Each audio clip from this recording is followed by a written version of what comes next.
गांव में दारू बिकत दारू तो दम से चल रही जुआ जुआ चल रहा इतने हनके के क्या बता। जुआ और दारू खूब है। जुआ दारू तो ये गांव में बहुत है। अच्छा ये गांव की जुआ दारू बंद हो जाए तो बहुत बढ़िया। पुलिस नहीं आओ पुलिस आओ गई नहीं पुलिस नहीं आओ और सब वो है दुनिया को जमीनें हैं तो जमीनें भी गावे। ललितपुर पुलिस अपने इतिहास में ललितपुर पुलिस के इतिहास में सबसे बुरे दिनों में गुजर रही है और सबसे बुरी पुलिसिंग का नंबर जो कहेगी मुजाहिरा इस समय देखने को मिला।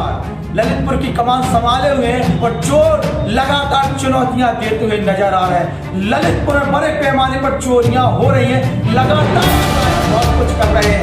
क्यों चोरियां नहीं खुल रही है? 5 क्षेत्र में हुई लगातार चोरियों का खुलासा क्यों नहीं का फैल होना? क्या ललितपुर एसपी का फैल होना है? 12 एसओ का फैल होना? क्या ललितपुर एसपी की है?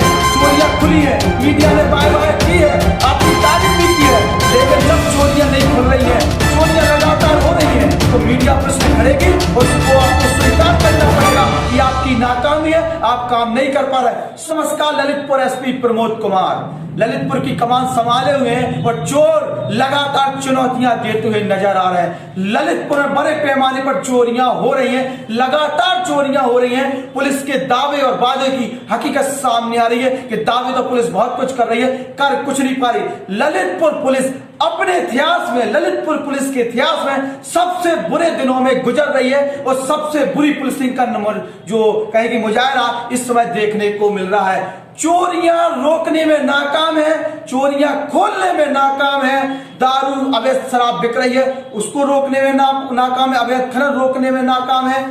कई ऐसी मौतें हुई हैं जिनकी गुत्थी सुलझाने में अभी नाकाम है ललितपुर पुलिस और कहती है बाय बाय हम बहुत कुछ कर रहे हैं। क्यों चोरियां नहीं खुल रही हैं? बाढ़ क्षेत्र में हुई लगातार सिलसिलेवार चोरियों का खुलासा क्यों नहीं हो रहा है? ललितपुर क्षेत्र में लगातार चोरियां हो रही हैं, उसका खुलासा क्यों नहीं हो रहा है? और चोरियां हो रही हैं और पुलिस अलर्ट नहीं है, इसका मतलब यह है कि चोरियों हो रही है और चोरों के लिए खुली रास्ता पुलिस ने दे दिया है कि आप चोरियां करते रहिए, हम खुलासा नहीं कर पाएंगे, आप बचे रहेंगे। ललितपुर एसपी प्रमोद कुमार की कार्य प्रणाली लगातार सवालों के घेरे में आ रही है।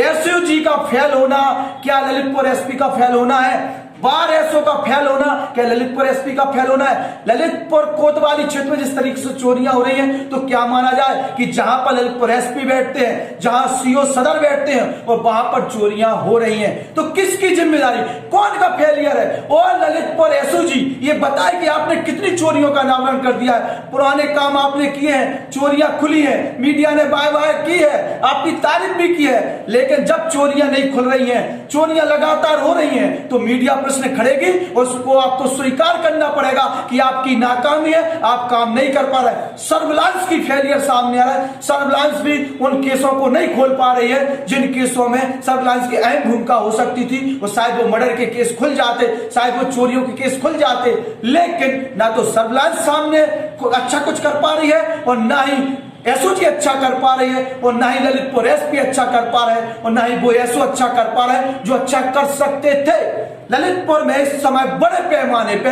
असलाह फैक्ट्री सामने आ रही है। दुर्भाग्य की बात यह है कि असलाह फैक्ट्री की बात तो करके मीडिया को बुलाकर ललितपुर एसपी बाय बाय कर देते हैं, लेकिन ये नहीं बताते कि असलाह फैक्ट्री कहां पर थी और एक व्यक्ति कैसे असलाह फैक्ट्री संचालित कर रहा है। दूसरी चीज, कैसे असलाहों का कच्चा सामान उन तक पहुंच रहा है। आप देखिए, जैसे ही पुलिस दारू की दुकानों पर छापा मारती है या अवैध शराब को पकड़ने के लिए जाती है तो वीडियोग्राफी होती है। ललितपुर एसपी सड़कों पर उतरते तो वीडियोग्राफी और फोटोग्राफी होती है और पब्लिक में आती भी है बात है। अगर क्राइम मीटिंग होगी तो फोटोबाजी होगी और इसके बाद अगर कोई पीसी होती तो उसमें फोटोबाजी होती है। दारू पकड़ने के लिए तो वीडियो बनाकर मीडिया को दे दिया जाता है। कहीं कोई एनकाउंटर की घटना को भी बताने की कोशिश की जाती है, वहां पर भी वीडियो बना ली जाती है, लेकिन जब असला फैक्ट्री पर छापा मारा जाता है वहां से कोई वीडियो या कोई फुटेज नहीं आते हैं और कह दिया जाता है हमने असला फैक्ट्री पकड़ी। बाढ़ क्षेत्र में बड़े पैमाने पर असला फैक्ट्री पकड़ी जा रही है, तो क्या ये माना जाए कि ललितपुर जिले में बाढ़ क्राइम कैपिटल घोषित कर दिया जाना चाहिए? क्राइम कैपिटल बन चुका है बाढ़ और वहां पर जिस तरीके से अवैध असला बरामद हो रहे हैं तो ललितपुर में सबसे बड़ा क्राइम अगर कहीं घट रहा है तो उसमें जिम्मेदार बाढ़ है।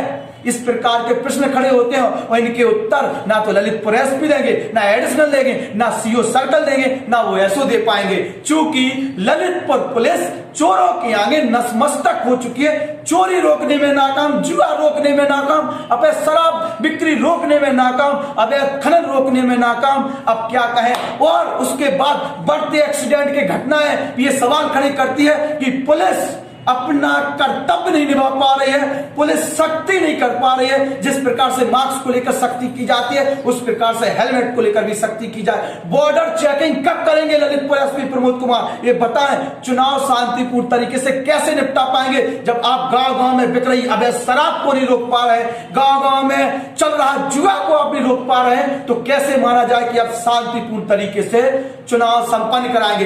5 से 6 लोगों के लिए जिला बदल की कार्रवाई कर देना क्या पुलिस का गुडवर्क हो गया, ये भी सवाल खड़े होते हैं। इसके लिए कुछ चीजों के लिए हम पुलिस के लिए तारीफ भी करेंगे कि जिस तरीके से कुछ एसोस ने अच्छा काम किया है और कटती हुई नाक को बचाने की कोशिश ललितपुर पुलिस की है, उसके लिए उनके लिए साधुवाद। जनता के लिए जनहित में काम करती हुई नजर आए कुछ एसओ, और उसके वजह से जो और साथ बिगड़ती उसको बचाने में कामयाब रही है।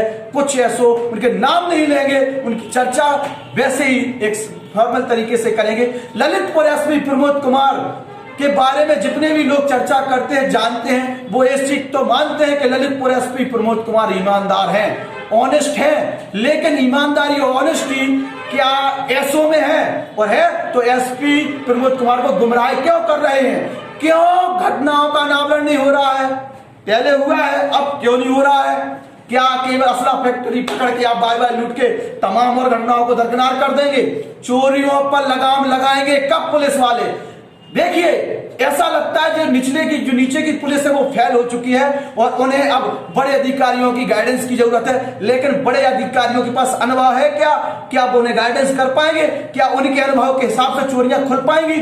ये भी सवाल खड़े होते। चोरियों की घटना लगातार हो रही है और जो पुरानी चोरियों को लंबा समय होता जा रहा है, लेकिन चोरियां खुल नहीं रही हैं। कई मर्डर हुए, कई अज्ञात सब पाए गए हैं, उनकी खुलासा करने में नाकाम है एसओजी, नाकाम है चोरियों को रोकने में एसओजी और चोरियों के खुलासा करने को एसओजी पर सवाल खड़े होते हैं। और जब एसओजी पर सवाल खड़े होते हैं, एसओजी पर आरोप लगते हैं, तो एसओजी पर कार्रवाई होना भी सुनिश्चित होनी चाहिए, क्योंकि एसओजी ललितपुर एसपी के करीब होती है और एसओजी की फेलियर मतलब ललितपुर एसपी का फेलियर। एसओजी पे उंगलियां उठेगी तो ललितपुर एसपी पर उंगलियां उठेंगी। और ललितपुर एसपी जिस तरीके से जाने जाते हैं, उनकी छवि जो है वो उनके लिए कहीं भी इस प्रकार की बात, इस प्रकार के आरोप सूट नहीं करते हैं और वो अपनी छवि पर काम करें, वरना उनकी छवि खराब हो रही है और उनकी छवि खराब होगी तो ललितपुर पुलिस की छवि खराब होगी और ललितपुर पुलिस की छवि खराब होगी तो उत्तर प्रदेश सरकार की छवि खराब होगी, साथ साथ यहाँ के नेताओं की छवि खराब होगी।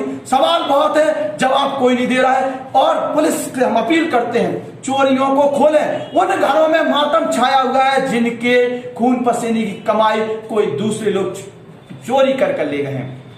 जय हिंद, जय भारत, सेफ रहें, सुरक्षित रहें, यह इनका पालन करें। उचित डिस्काउंट पर सभी दवाइयां उपलब्ध। श्री राम राजा मेडिकल स्टोर, साबरकर चौक, निर्मल ट्रांसपोर्ट के सामने, ललितपुर, उत्तर प्रदेश।